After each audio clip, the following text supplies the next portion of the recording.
Hi everyone, here we are for the final lesson of this mini course. Let's get straight into it, saying upfront that in this video we are going to look at how to assign basic materials to objects by managing some of the information in the material editor. Finally, we'll also look at how to use mapping coordinates of objects to correctly assign textures. Let's begin straight away with our now famous scene devoid of any kind of material and access the material editor by clicking on the icon shown. This window is equipped with numerous tools, but as usual we'll only focus on the things that interest us for now. To start off, observe the set of slots located in the upper parts of the screen. These will gather the individual materials that we are going to use in the scene. We select the first slot and give it a name by entering in the specific space shown. Please note that it's always a good practice to name the materials you create, even though 3ds Max assigns a name by default. Then go to the diffuse options, highlighted on the screen. Here we can click on the gray box to select a color to be assigned to an object. So for the floor material, let's try to select a green color. Now we select the floor in our scene, and finally to assign the material we click on the icon highlighted on the screen. So that's done, the material has been assigned to the object and we are aware of it thanks to the little triangles that appear in the corners of the material slot. Actually, it would be possible to assign the material by dragging the slot onto an object, but it's always good practice to use the method shown earlier, given that in a complex scene it's difficult to release the material on the right object using drag and drop. If instead we want to remove the material from the select object and from the material slot, we just click on the highlighted icon and on the next screen select the first option. And there you go.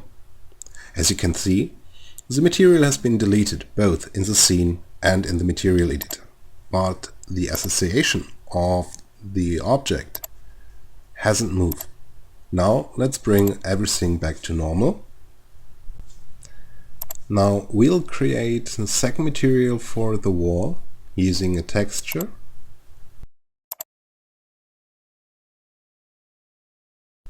In this case, we click on the blank square next to the diffuse slot, and in the following screen we select the bitmap option. From here we can load the image that we are going to use as a texture to apply to the object. For those who don't know, a texture acts as a covering fitted to an object and helps to create realistic materials. When we import textures, they are shown in the material editor as a node or branch connected to the root, which is represented by the material. Here, for example, we are in the texture node options, and to go back to the root of the material, we simply have to click on the icon highlighted.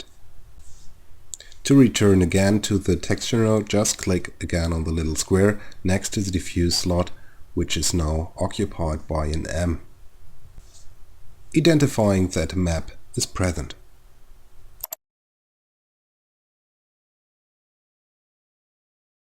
Now, if we apply the material to the wall, nothing appears to happen in the scene. Don't worry, to save memory, Max doesn't allow the textures to be viewed in the scene by default. To see them, we need to activate a command. If we click on Show Shaded Material in Viewport, we can activate the texture in the scene.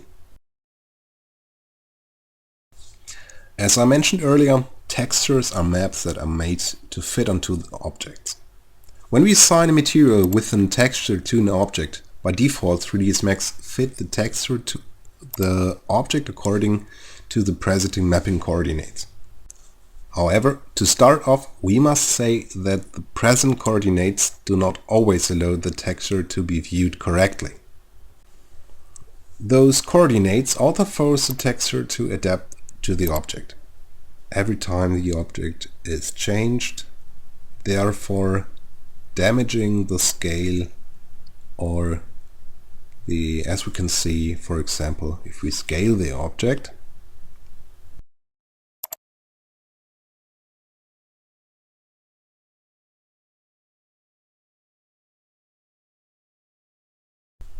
to solve this problem, we have to make the object's mapping coordinates independent so that we can decide how to manage them. To do that, we need to use a modifier, the UVW map.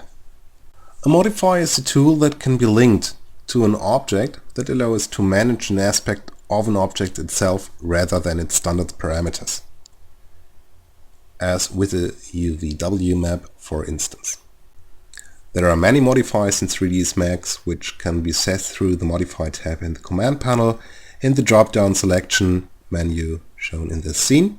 So let's assign the UVW map modifier to the object box. I'll start by saying that this modifier allows to assign different kinds of mapping to the object, as you can see in the highlighted area. We won't go into the characteristics of every single mapping method, but limit ourselves to stressing that in our case, as in the most cases, you'll find yourselves during the V-Ray course. The two most commonly used modes will be planar and box. Let's look in detail at what planar and box mapping mean. Box being the one we'll use for our example. Planar mapping in fact behaves like a projection plane from which the texture is projected onto the object. If the plane moves and the projection angle changes, the distribution of the texture on the object also changes according to the projection.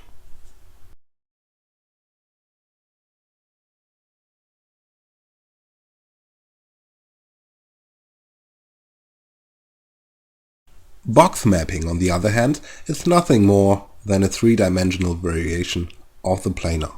Basically, it's a rectangular prism that it surrounds the object, whatever shape it is, and all the faces of this rectangular prism project the texture onto the object. If we change the orientation of the faces, the projection is adjusted according to the position.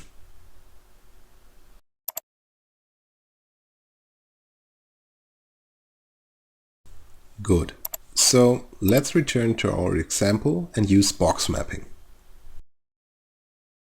As we saw in the previous example, we can distribute and orient the texture onto the object by using the Move, Rotate and Scale tools.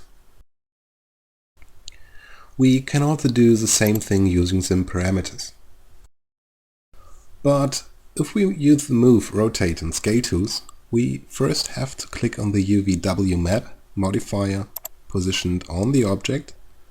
Once selected, we can repeat the earlier operations to better fit the texture to the rectangular prism.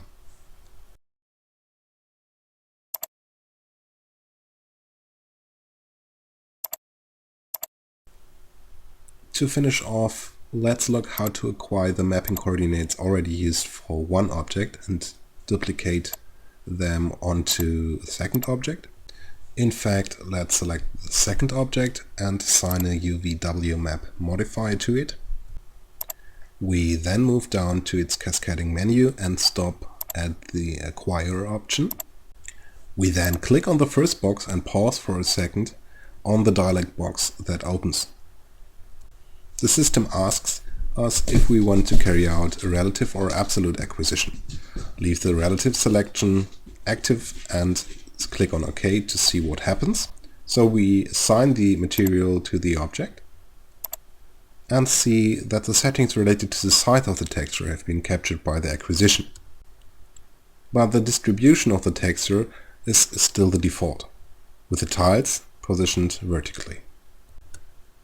We can therefore intuitively gather that absolute acquisition not only captures the size value of the texture, but also the distribution values. Perfect, that's really everything. Our 3ds Max mini course ends here. I'm Daniel Krampitz and I wish you a good workshop. Bye.